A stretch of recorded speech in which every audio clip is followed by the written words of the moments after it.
مسند بازار میں حسن درجے کی روایت ہے، رسول اللہ صلی اللہ علیہ وسلم نے فرمایا، چار چیزیں بدبختی کی علامت ہے۔ نمبر ایک، آنکھ سے آنسو نہ بہنا۔ نمبر دو، دل کا سخت ہونا۔ نمبر تین، لمبی امیدیں رکھنا۔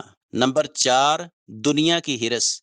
اس حدیث کا مفہوم یہ ہے، انسان کے سامنے گناہوں کی قباحت، موت، قبر، حشر، جہنم کے عذاب کا تذکرہ ہو اور اس کی آنکھ سے آنسو نہ نکلے، دل سے خوف خدا، نرمی اور نصیحت کا اثر ختم ہو جائے۔